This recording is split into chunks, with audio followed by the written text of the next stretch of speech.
Bapak, Ibu, dan Saudara yang dikasihi Tuhan Yesus Kristus, yang saat ini berada di rumah, yang bersama kami akan melakukan persekutuan ibadah secara maya.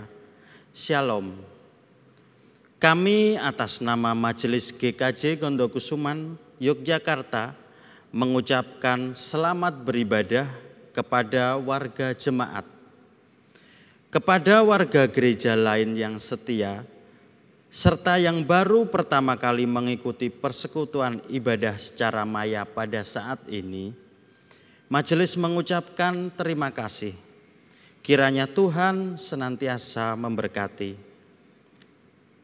Selanjutnya, perkenankan kami menyampaikan sebagian warta jemaat sebagai berikut. 1. Persembahan. Berkaitan dengan persembahan pada persekutuan ibadah kelompok kecil di rumah dan persembahan lain-lain, untuk penjelasan tentang tata cara penyerahannya ke gereja dapat dibaca dalam warta jemaat elektronik. 2. Persembahan dana baksos GKJ Gondokusuman beraksi. Hingga saat ini GKJ Gondokusuman Yogyakarta masih melaksanakan pelayanan diakonia bagi yang terdampak bencana COVID-19. Kepada Bapak Ibu Saudara yang ingin berpersembahan berupa uang, dapat disetorkan atau ditransfer ke rekening BCA di nomor 0374 342 670 atas nama Ibu Pendeta Dorcas Natalina. Atas perhatian dan dukungan Bapak Ibu Saudara, diucapkan terima kasih. Tuhan memberkati. Demikianlah sebagian warta jemaat. Untuk selengkapnya dapat dibaca melalui warta jemaat elektronik. Guna mempersiapkan ibadah saat ini, jemaat dimohon berdiri. Bersama-sama kita memuji Tuhan dari Kidung Jemaat nomor 21, baitnya yang pertama. Hari Minggu, hari yang mulia.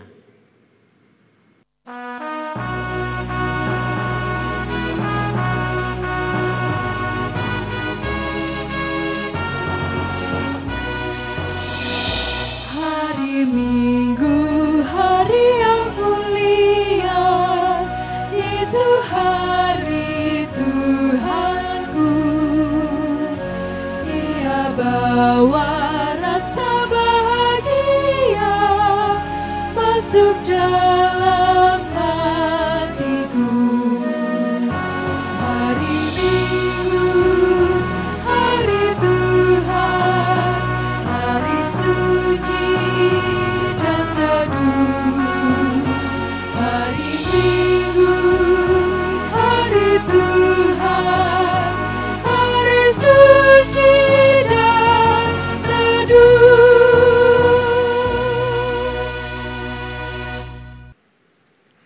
Saudara-saudara yang dikasihi oleh Tuhan, mari kita khususkan ibadah ini dengan pengakuan bahwa pertolongan kita adalah di dalam Tuhan yang menjadikan langit dan bumi.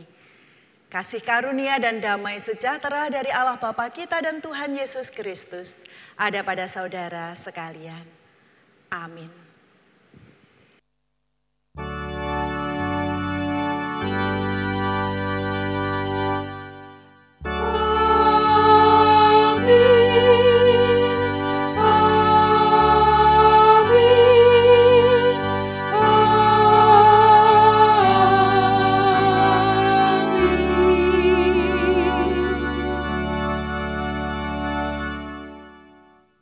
Saudara-saudara yang dikasihi oleh Tuhan, ibadah kita hari ini dituntun oleh tema bertekun menantikan Roh Kudus. Tentu tema ini diambil sesuai dengan kondisi saat ini, minggu ini, yaitu minggu di antara peristiwa kenaikan Tuhan Yesus ke surga dengan minggu Pentakosta atau turunnya Roh Kudus. Sungguh kita hendak menghayati bagaimana para murid bertekun menantikan Roh Kudus. Dan tentunya di dalam penantian demi penantian, tetap kemuliaan Tuhan yang nyata di dalam hidup kita dan syukur kita kepada Dia, pujian hanya kita nyanyikan kepada Dia.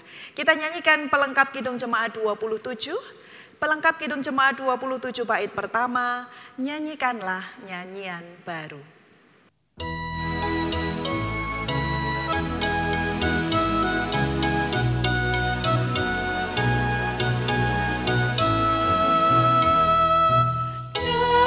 Nyanyikanlah nyanyian baru bagi Allah, pencipta cakrawala. Segala serafim kerubim pujilah Dia, besarkanlah namanya. Bersorak-sorai bagi Rajamu, bersorak-sorai bagi Rajamu.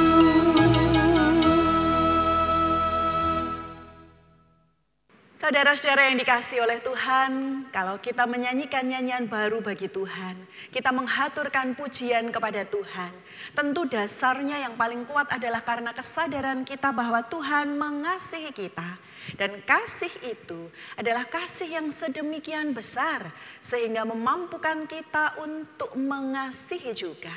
Maka kita selalu diingatkan akan hukum kasih bukan semata-mata sebagai perintah, tetapi sebagai pengingat bahwa kita juga dimampukan untuk mengasihi.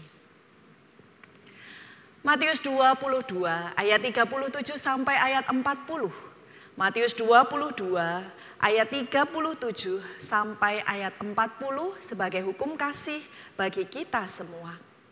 Jawab Yesus kepadanya, "Kasihilah Tuhan Allahmu dengan segenap hatimu dan dengan segenap jiwamu dan dengan segenap akal budimu. Itulah hukum yang terutama dan yang pertama. Dan hukum yang kedua yang sama dengan itu ialah, kasihilah sesamamu manusia seperti dirimu sendiri. Pada kedua hukum inilah tergantung seluruh hukum Taurat dan kitab para nabi."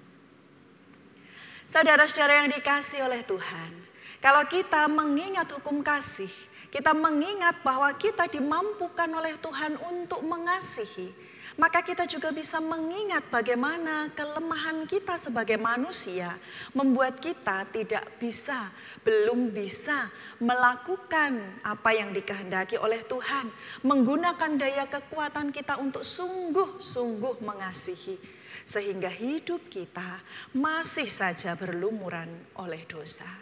Maka mari saat ini kita nyatakan penyesalan kita. Kita ungkapkan melalui nyanyian pelengkap Kidung Jemaat 43. Kita nyanyikan bersama bait pertama, Tuhan kami berlumuran dosa.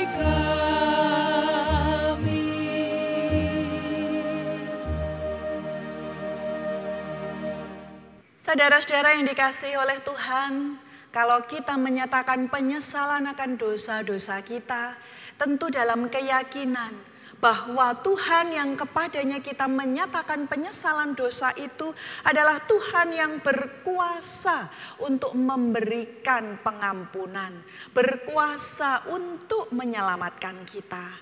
Maka saat ini kita dengarkan berita anugerah yang menyatakan karya penyelamatan Allah. Kisah Para Rasul pasal 2. Kisah Para Rasul pasal 2 ayat 38 dan 39. Jawab Petrus kepada mereka, "Bertobatlah dan hendaklah kamu masing-masing memberi dirimu dibaptis dalam nama Yesus Kristus untuk pengampunan dosamu. Maka kamu akan menerima karunia Roh Kudus. Sebab bagi kamulah janji itu dan bagi anak-anakmu dan bagi orang yang masih jauh, yaitu sebanyak yang akan dipanggil oleh Tuhan Allah kita."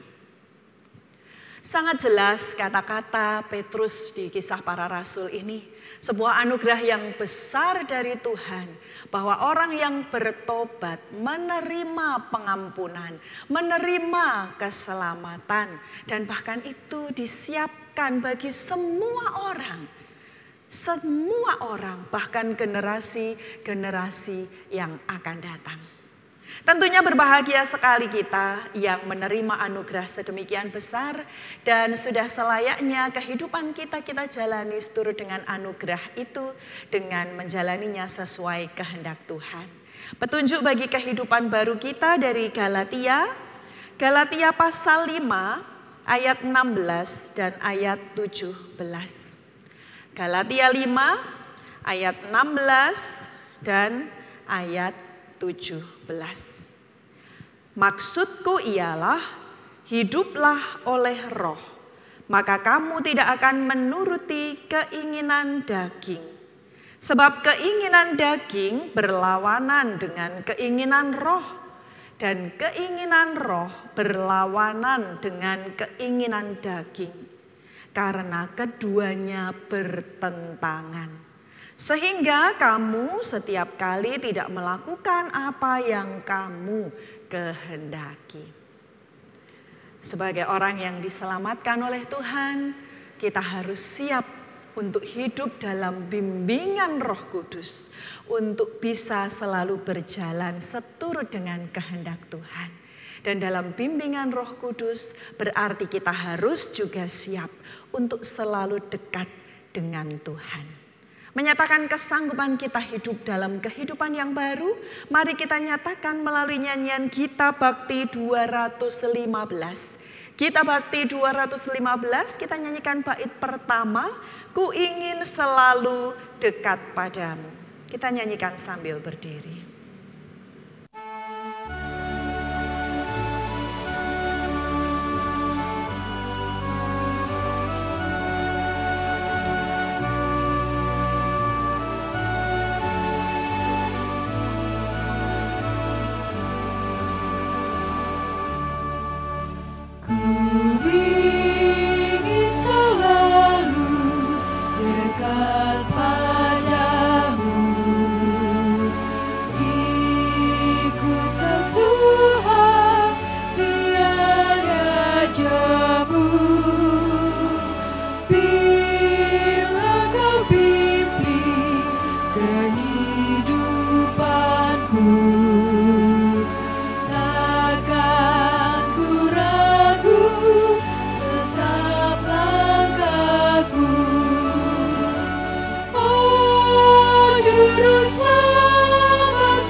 Dipersilahkan untuk duduk kembali. Kini mari bersama kita panjatkan doa syukur dan syafaat. Tuhan Allah yang mengasihi kami bersyukur atas karunia penyelamatan yang Engkau anugerahkan kepada kami, juga kesempatan bagi kami untuk menjalani kehidupan yang baru. Kami ingin selalu dekat dengan Engkau Tuhan, supaya dengan demikian kami tidak kehilangan pimpinan-Mu. Kami tetap bisa berjalan, melangkah di jalan yang benar. Maka Tuhan, kami serahkan hidup kami sepenuhnya dalam bimbingan tangan Tuhan. Baik di tengah kehidupan kami berkeluarga, saat kami bekerja, sekolah, kuliah, bermasyarakat, juga kehidupan bergereja. Terlebih ketika saat ini kami harus mengelola semuanya dalam segala keterbatasan karena tidak bisa saling berjumpa. Kami memohon kekuatan dari Tuhan yang memampukan kami tetap hidup seturut kehendak Tuhan di tengah keterbatasan kami karena wabah yang sedang berlangsung ini. Dan Tuhan, kami menyerahkan diri supaya kami juga selalu siap untuk menjaga kesehatan kami, untuk menjaga kesehatan sesama kami dengan cara patuh berada di rumah, tidak bepergian jikalau tidak diperlukan, dan bisa terus menjaga kondisi. Demikian pula untuk terus bisa menjaga kondisi kejiwaan kami, bukan hanya diri kami sendiri tetapi juga ketika kami berelasi dengan sesama kami. Baik itu melalui pesan-pesan yang kami kirimkan, kata-kata kami mohon Tuhan mampukan kami untuk menjaga supaya dengan demikian tidak membuat kesalahpahaman atau permasalahan ketika kami tidak bisa saling berjumpa. Tuhan Allah yang mengasihi kami, hari ini adalah hari yang berbahagia bagi saudara-saudara kami umat Muslim yang merayakan Idul Fitri, hari kemenangan setelah mereka berpuasa sebulan lamanya. Kami turut bersyukur, bersuka cita bersama kebahagiaan mereka. Tuhan, mohon berkati mereka dalam sukacita ini. Dan juga kami turut merasakan keprihatinan yang terjadi. Karena dalam kondisi wabah ini, keluarga-keluarga tidak bisa saling berkumpul seperti biasanya. Anak-anak tidak bisa bertemu dengan orang tua ketika terpisahkan oleh kota. Demikian pula keluarga besar yang biasa bertemu paling tidak setahun sekali saat Idul Fitri tidak bisa saling berpelukan. Mohon Tuhan menguatkan, mohon Tuhan memberkati sehingga sekalipun tidak bisa saling berjumpa, Idul Fitri hari ini, hari raya ini bisa tetap menjadi sukacita bersama. Kami juga memohon berkat bagi pemerintah. Tuhan berikan kemampuan untuk selalu bijaksana, memilih apa yang harus dilakukan, memutuskan yang tepat untuk kesejahteraan bersama di tengah-tengah pandemi ini. Di tengah-tengah wabah yang masih terjadi ini, kami mohon Tuhan berikan kesehatan bagi semua pejabat negara, pelayan publik, supaya mereka tetap bisa menjalankan tugas mereka dan dalam kebijaksanaan mereka bisa menjadi alat Tuhan membawa kebaikan bersama untuk seluruh Indonesia. Dan bahkan dalam kerjasama dan kebersamaan dengan negara-negara lain membawa kebaikan untuk seluruh dunia. Kami juga menyerahkan kehidupan gereja milik Tuhan supaya selalu bisa tetap melanjutkan karya Tuhan di tengah keterbatasan karena pandemi yang sedang berlangsung. Tuhan mohon berkati segenap karya pelayanan gereja, pemeliharaan iman yang dilakukan, demikian pula karya diakonia, pelayanan bagi yang membutuhkan. Tuhan berkati setiap orang yang terlibat supaya tetap sehat dan mengerjakan bagiannya dengan tulus. Tuhan berkati supaya gereja milik Tuhan tetap setia. Tuhan berkati setiap warga gereja untuk turut dalam mendukung segala hal, segala kegiatan yang dilakukan oleh gereja dalam keterbatasan ini. Dan dalam pada itu kami juga terus menantikan Tuhan berkarya lebih-lebih lagi, memberi kami kemampuan beradaptasi lebih lagi dalam kondisi saat ini. Dan juga kami memohon Tuhan sendiri yang menolong supaya pandemi ini segera berlalu. di tengah kerinduan kami untuk saling berjumpa, di tengah kerinduan kami untuk beribadah kembali bersama-sama di gedung gereja dan di rumah-rumah. Kami memohon karya Tuhan terjadi melalui ketaatan kami kepada imbauan pemerintah, melalui karya para peneliti di bidang kesehatan yang mengupayakan vaksin dan obat-obatan yang diperlukan. Mohon Tuhan terus memberkati. Terima kasih Tuhan, dan inilah doa-doa syafaat kami. Semua kami panjatkan di dalam nama Tuhan Yesus, Juru Selamat kami yang hidup. Amin. Saudara-saudara yang dikasihi oleh Tuhan, kini tiba saatnya bagi kita untuk menghaturkan syukur kita di hadapan Tuhan. Mari kita persiapkan seberapapun yang mau kita ungkapkan kepada Tuhan, kiranya kita dasari dengan ungkapan syukur. Dan oleh karena itu mari kita mendengarkan dasar untuk kita mempersembahkan dari kitab 1 Tawarikh 29 ayat 13 dan 14. Sekarang ya Allah kami bersyukur kepadamu dan memuji namamu yang agung itu. Sebab siapakah aku ini dan siapakah bangsaku, sehingga kami mampu memberikan persembahan sukarela seperti ini. Sebab daripadamulah segala-galanya, dan dari tanganmu sendirilah persembahan yang kami berikan kepadamu.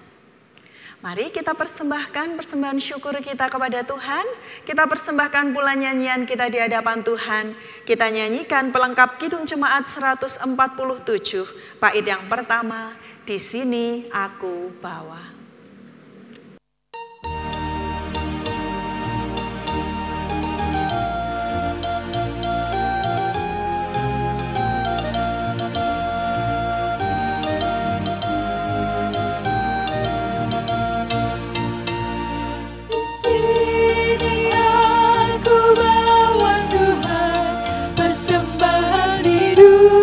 Semoga berkenan, berapalah nilainya Tuhan dibandingkan berkat-Mu yang Engkau limpahkan.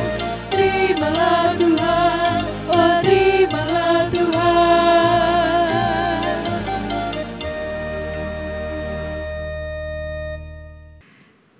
Kini mari kita berdoa.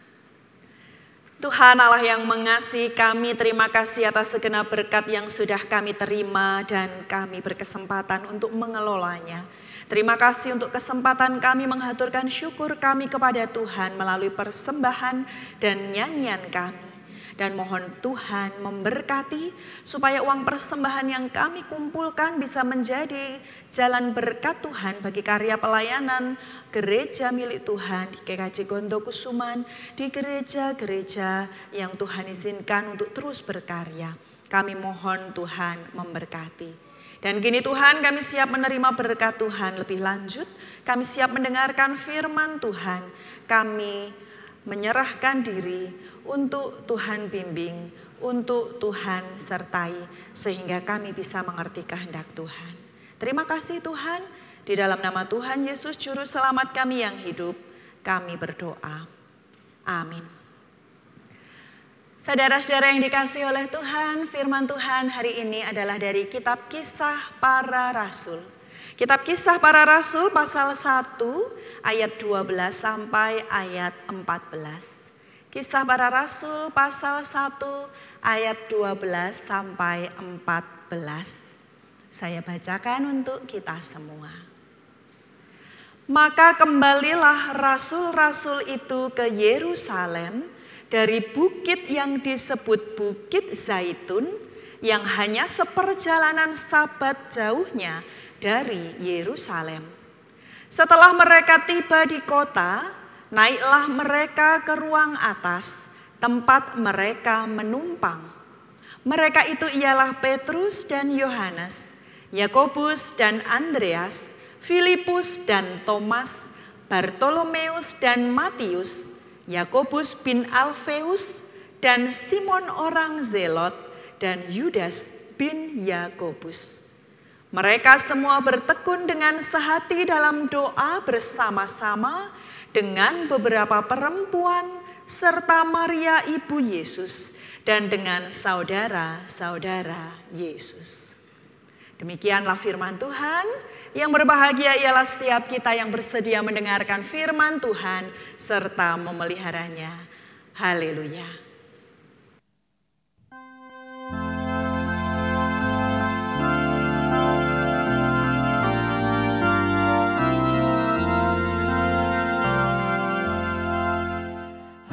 Haleluya, haleluya, haleluya, amin. Haleluya, haleluya, haleluya, amin.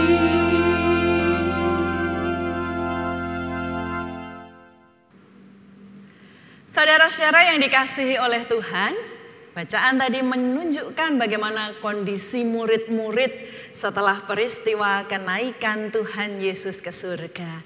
Sebagaimana yang sudah kita peringati hari Kamis yang lalu. Dan kita bisa melihat bahwa kondisi para murid saat itu dalam kondisi batin yang tenang. Berbeda dengan ketika setelah Tuhan Yesus disalibkan, tentu kita sangat ingat betapa takutnya mereka, sehingga mereka selalu berkumpul di ruangan yang tertutup. Bahkan ketika Tuhan Yesus sudah bangkit, bahkan sudah menampakkan diri kepada mereka, mereka belum juga langsung percaya, masih berkumpul di ruangan tertutup, masih bingung. Dan itu kiranya yang membuat Tuhan Yesus sampai 40 hari tinggal di dunia untuk menampakkan diri berkali-kali kepada para murid. Nah kini Tuhan Yesus sudah naik ke surga. Ini benar-benar perpisahan. Mereka sudah tidak akan lagi berjumpa secara fisik. Tetapi nyatanya kondisi para murid justru lebih tenang. Mereka tidak lagi galau, tidak lagi gelisah, tidak dipenuhi ketakutan. Kenapa? Ya, tentunya karena proses yang sudah dijalani bersama Yesus 40 hari cukup lama untuk bisa membuat mereka semakin yakin. Mereka juga sudah mendapatkan janji bahwa mereka akan melanjutkan karya Yesus itu dan diberi karunia Roh Kudus untuk melakukannya. Kalau dulu Yesus mengatakan akan bangkit di hari ketiga dan sungguh-sungguh bangkit, tentu ketika sekarang janji mau mengaruniakan Roh Kudus, hal itu juga pasti diwujudkan. Kiranya hal ini saudara-saudara yang membuat para murid itu tenang. Mereka kembali ke Yerusalem, mereka berkumpul, mereka berdoa. Dan bahkan kalau kita mau baca lebih lanjut, mereka lalu memilih pengganti Yudas Iskariot. Mereka berlaku sebagaimana biasa. Nah dari peristiwa ini ada 3 hal positif yang bisa kita lihat, kita pelajari dari para murid. Yang pertama, mereka percaya. Ya, para murid percaya kepada Yesus. Mereka percaya sungguh pada kata-kata Yesus. Mereka percaya pada apa yang sudah disampaikan. Mereka percaya bahwa Yesus sekalipun naik ke surga tetap menyertai mereka. Mereka percaya bahwa Tuhan akan mengaruniakan Roh Kudus yang memberi kekuatan bagi mereka untuk melakukan karya yang dipercayakan kepada mereka. Mereka percaya Yesus tidak akan cuma omong kosong. Makanya ya mereka punya ketenangan batin. Mereka merasa tenang. Mereka bisa tekun. Sehingga mereka tidak lagi ketakutan. Hal yang kedua, mereka mempersiapkan diri. Jadi mereka tidak tinggal diam. Mereka percaya ada janji, tapi mereka tetap mempersiapkan diri. Yang disebutkan dalam bacaan kita tadi adalah mereka berdoa. Ya, mereka sekarang tidak lagi bersama-sama Yesus secara fisik, tapi mereka merasa perlu harus tetap dekat dengan Dia. Caranya bagaimana? Ya berdoa. Mereka sadar mereka nantinya akan melanjutkan karya Yesus. Maka mereka mempersiapkan diri supaya bisa melakukan karya Yesus. Mereka perlu mengenal lebih lagi dengan kedekatan. Bagaimana caranya? Berdoa. Jadi tindakan berdoa itu bukan sekadar kebiasaan, tapi juga itu wujud mereka mempersiapkan diri. Supaya mereka lebih dekat dengan Tuhan. Supaya mereka tetap bisa mengandalkan diri hanya kepada Tuhan. Sehingga ketika tiba saatnya mereka siap melakukan karya dari Tuhan. Hal yang ketiga, setelah percaya mempersiapkan diri, ketiga adalah mereka sabar. Sekarang kita tahu jarak dari kenaikan Tuhan Yesus ke surga sampai Pentakosta itu cuma 10 hari. Dibilang lama ya tidak, dibilang sebentar ya sedengan lah gitu ya. Tetapi saat itu kan mereka tidak tahu. Sepanjang pembacaan kita dalam Alkitab, Yesus tidak pernah menyebut lamanya mereka harus menunggu di Yerusalem. Mereka hanya dikatakan kamu tinggallah di kota itu sampai kuasa dari tempat tinggi diberikan. Mereka tidak tahu, jangan-jangan besok, jangan-jangan seminggu lagi, sebulan lagi, atau malah tahun depan. Pengharapan mereka memang segera, tetapi toh mereka tidak tahu. Tetapi dalam ketidaktahuan itu mereka sabar. Mereka tidak kemudian marah, bersungut-sungut, atau mereka kemudian melakukan sesuatu terlebih dahulu. Gak usahlah nunggu-nunggu kelamaan, tidak. Mereka menantikan dengan sabar. 3 hal ini saudara-saudara yang bisa menjadi poin-poin pembelajaran kita dari kisah yang tadi kita baca hanya sangat pendek. Para murid percaya, mempersiapkan diri dan sabar. Nah, kita sekarang bagaimana? Dalam kehidupan kita saat ini seperti apa? Kita berada dalam kondisi seperti para murid yang tidak tahu. Nanti besok itu akan terjadi seperti apa? Semua manusia tidak tahu. Terlebih di dalam kondisi wabah saat ini. Tidak ada yang tahu. Dulu direncanakan 2 minggu saja ibadah secara online. Nyatanya sekarang sudah berapa lama? 2,5 bulan.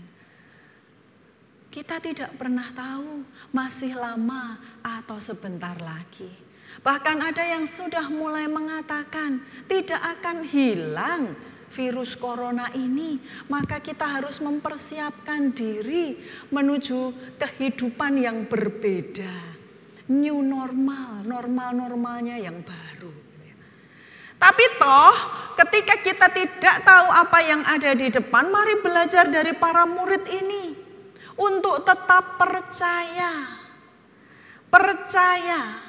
Kalau para murid ini percaya seperti yang dikatakan Tuhan Yesus bahwa Dia akan mengaruniakan Roh Kudus, mari kita juga percaya bahwa Roh Kudus itu terus-menerus dikaruniakan, bahwa Roh Kudus itu terus-menerus dicurahkan kepada orang yang mau menerimanya, kepada orang yang mau menyambutnya dan mau dibimbing olehnya.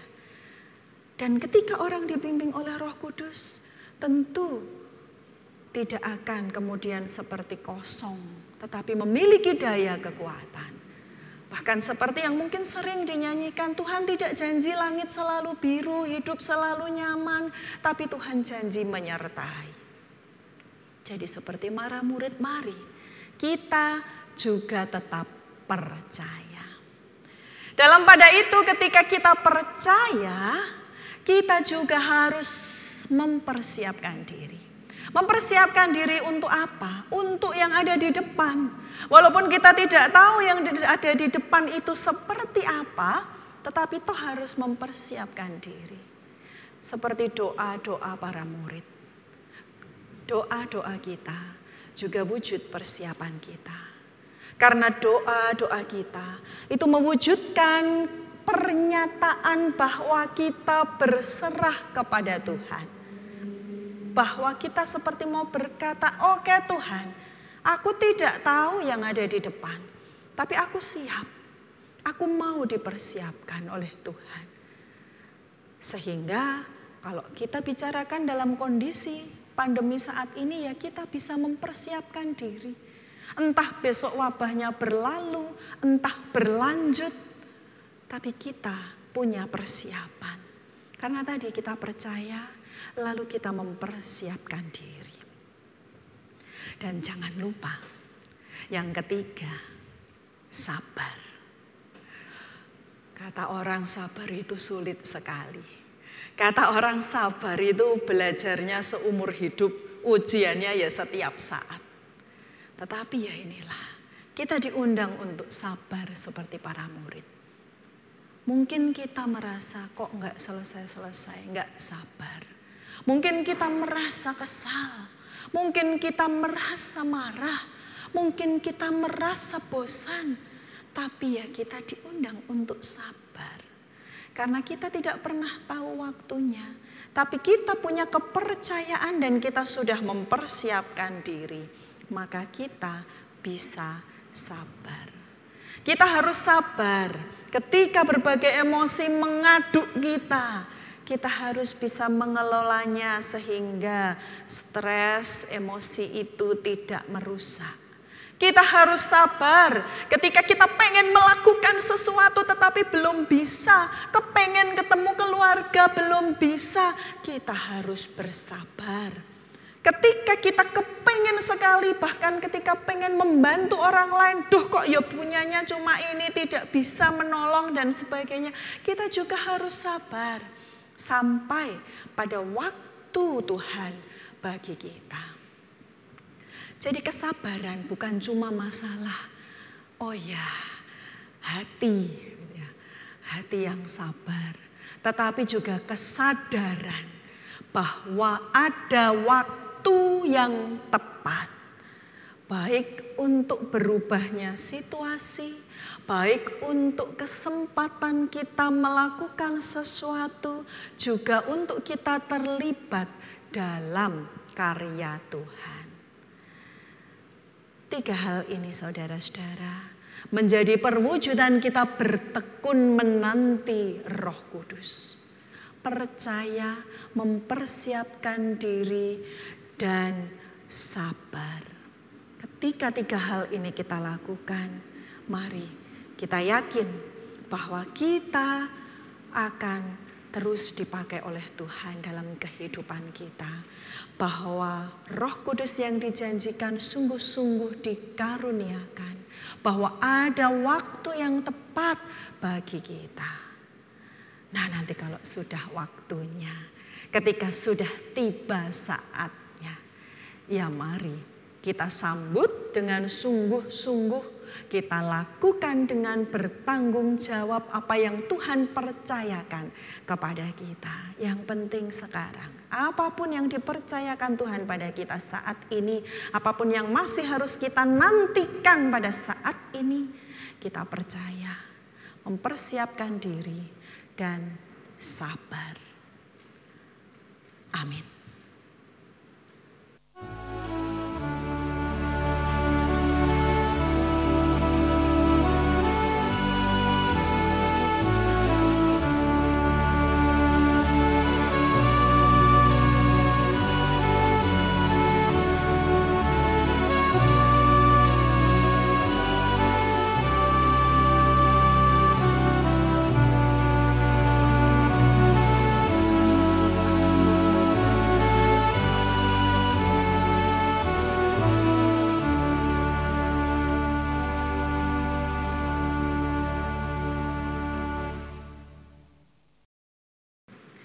Mari kita berdoa. Tuhan Allah yang mengasihi kami, terima kasih atas firman-Mu. Hanya sedikit, pendek kami baca, tetapi betapa mendalam kami bisa belajar dari pengalaman para murid. Kami belajar seperti mereka untuk percaya, mempersiapkan diri dan sabar. Maka kami mau untuk Tuhan tuntun.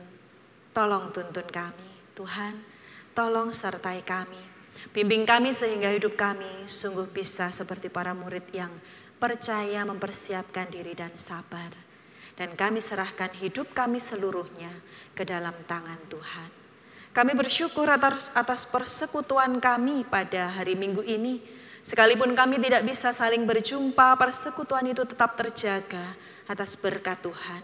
Dan kami bersyukur sungguh atas setiap anak Tuhan yang telah Tuhan pakai untuk mempersiapkan sarana kami untuk beribadah bersama kali ini. Tuhan mohon berkati kehidupan mereka. Terima kasih Tuhan. Doa ini kami panjatkan di dalam nama Tuhan Yesus, Juru Selamat kami yang hidup, yang telah mengajar kami berdoa. Bapa kami yang di surga, dikuduskanlah namamu, datanglah kerajaan-Mu, jadilah kehendak-Mu di bumi seperti di surga. Berikanlah kami pada hari ini makanan kami yang secukupnya, dan ampunilah kami akan kesalahan kami, seperti kami juga mengampuni orang yang bersalah kepada kami. Dan janganlah membawa kami ke dalam pencobaan, tetapi lepaskanlah kami daripada yang jahat. Karena Engkaulah yang empunya kerajaan dan kuasa dan kemuliaan sampai selama-lamanya. Amin. Saudara-saudara yang dikasihi oleh Tuhan, ketika kita menantikan kehadiran Roh Kudus dan siap untuk menyambutnya, kita siap menyambut sumber rahmat dalam hidup kita.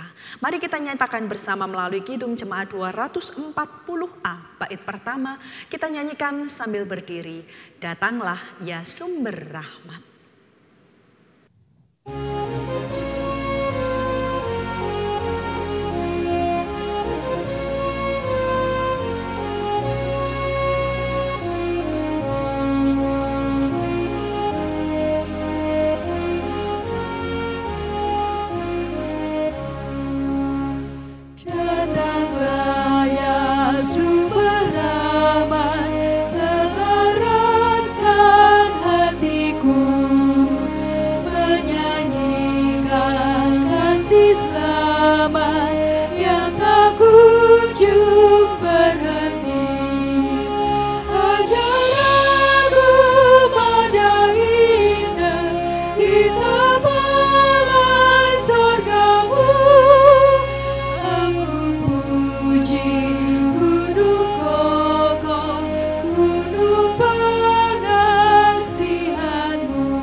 Kini bersama-sama dengan jemaat Tuhan di segala tempat dan abad, di hadapan Tuhan dan di depan sesama, mari kita nyatakan iman percaya kita dengan bersama mengucapkan pengakuan iman rasuli. Aku percaya kepada Allah, Bapa yang Maha Kuasa, Khalik langit dan bumi, dan kepada Yesus Kristus anaknya yang tunggal Tuhan kita, yang dikandung daripada Roh Kudus, lahir dari anak darah Maria, yang menderita di bawah pemerintahan Pontius Pilatus, disalibkan, mati dan dikuburkan, turun ke dalam kerajaan maut. Pada hari yang ketiga bangkit pula dari antara orang mati, naik ke sorga, duduk di sebelah kanan Allah Bapa yang Maha Kuasa, dan akan datang dari sana untuk menghakimi orang yang hidup dan yang mati. Aku percaya kepada Roh Kudus, gereja yang kudus dan am, persekutuan orang kudus, pengampunan dosa, kebangkitan daging dan hidup yang kekal. Kita akan menyelesaikan ibadah kita tentu dengan semangat bahwa Sang Sumber Rahmat, Roh Kudus sendiri dicurahkan bagi kita, dan kita selalu siap menantikan, siap bertekun menantikan kehadiran Roh Kudus dengan percaya, mempersiapkan diri dan sabar, disertai oleh berkat Tuhan. Kasih karunia dan damai sejahtera dari Tuhan Yesus Kristus, kasih Allah Bapa serta persekutuan Roh Kudus ada pada saudara sekalian. Amin.